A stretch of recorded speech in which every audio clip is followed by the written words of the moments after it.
Last week, I hosted a webinar with around 100 folks, 100 people with different admits, people from different fields of studies and from different cities in India. Some people already had their visas and some were waiting for their appointments to come by. And some were still having troubles booking one because again, it's a US visa appointment. It's always going to be like that. But there are some questions on finance which I kept getting on and on and on. And I promised those folks to make a video like this.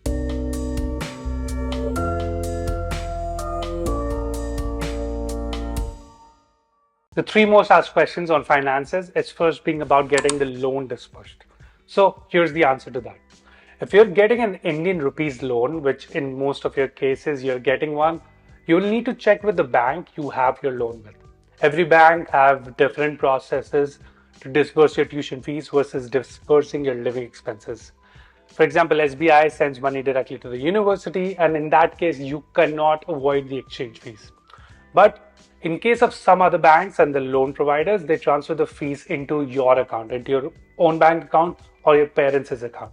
In that case, you can choose how you want to process it. It's very simple. If the money is coming in your account, you own your money, parents' account, they can still transfer you.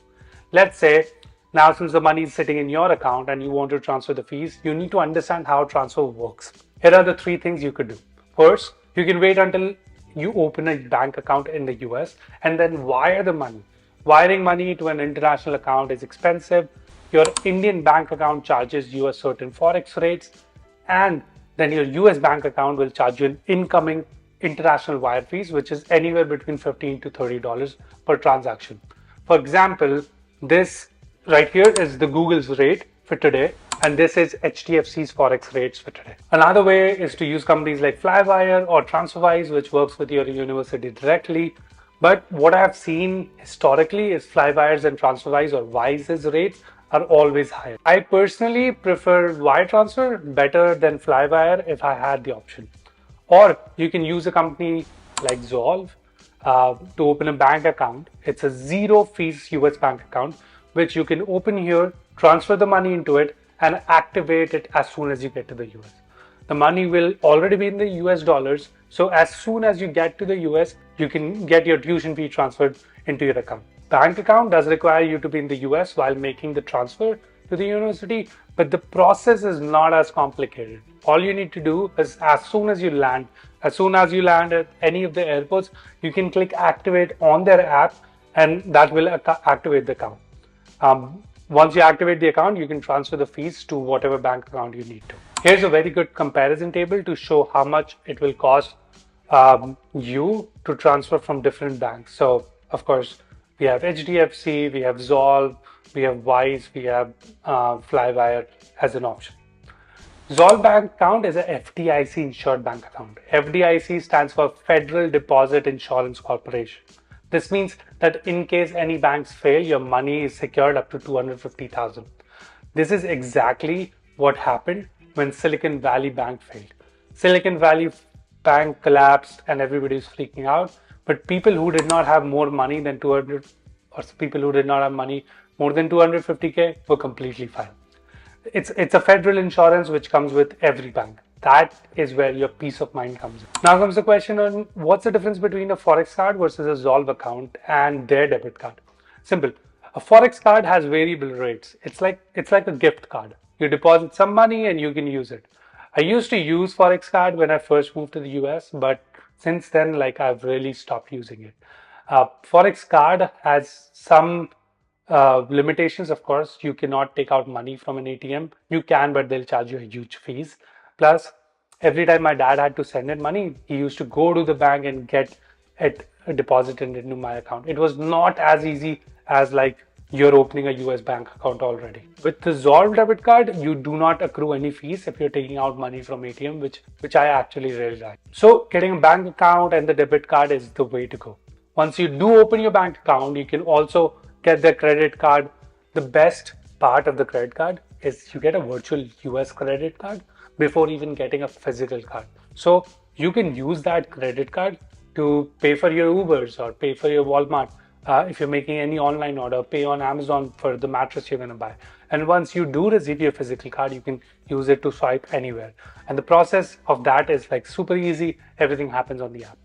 My recommendation always and always will be to get some cash, I don't know, $500 cash, a Forex card, and a US bank account activated before moving here. This way, if your parents, bank, or anybody has to send you some money, there's already a US bank account which you can use, and you don't have to wait a few weeks to open a US bank account once you move here. The problem is that once you come here, you get so overwhelmed with orientation and everything that getting to the bank account, it just takes a lot of time. I'll leave a link of Zol's account and credit card below. You can get up to $50 sign up bonus when you sign up for them. The second biggest question I get is about credit card and credit history. Credit history in the US is the measure of how good you are in paying your debts. It gets built up over years, and companies like Equifax and TransUnion give you a credit score. Anything over 700 points is really good. I think I'm sitting at 750 right now, which I'm happy about. The way to build credit history is by getting a credit card and spending some of your monthly expenses on it. My recommendations for credit card is going to be, this is all without SSN, is one is Zol's credit card. So I would recommend applying for the Zol credit card right away, even if you are in India, because you will get a credit card, a virtual credit card, which you could use anywhere. Now, the third question I get often is about finances and how I can manage finances. I tell everyone to divide the whole finances thing into fixed cost and variable cost. Fixed cost is rent, Wi-Fi, utilities, phone bill, something which is unavoidable. Variable cost is your groceries and having fun with your friends. So remember, when you're freaking out that you're spending $1,000 per month, you really are spending $300. $700 is the unavoidable fees which you do have to pay no matter what. One good way to budget and keeping your number fixed in your mind is only spending, a fixed amount of money every month. Let's say you're accounting for $400, that this is only the money I'm going to spend. So in $400, you're doing your groceries, you're spending it on fun and having fun with friends as well. And remember, whenever you go for Indian food, a $20 meal at Indian restaurants can get you a lot more meals in American restaurants. For example, Chipotle is a great option, right? $20, $10 per meal, you can eat twice. It's great. Remember, America is a capitalist market. So if you're planning to buy a lot of things once you get here, it will keep sucking you in. Be mindful when you're spending things on credit card. Just be mindful about that. That's the only advice I can give you. Remember, fixed cost and variable cost. And that's about it. I'll leave all the links in description, and let me know if you have any questions about bank accounts and credit cards, and I'll be able to help you out. Thank you so much, guys, for watching this one. Hope this was useful. Comment down below what questions you have, and until then, I'll see you in the next one. Take care.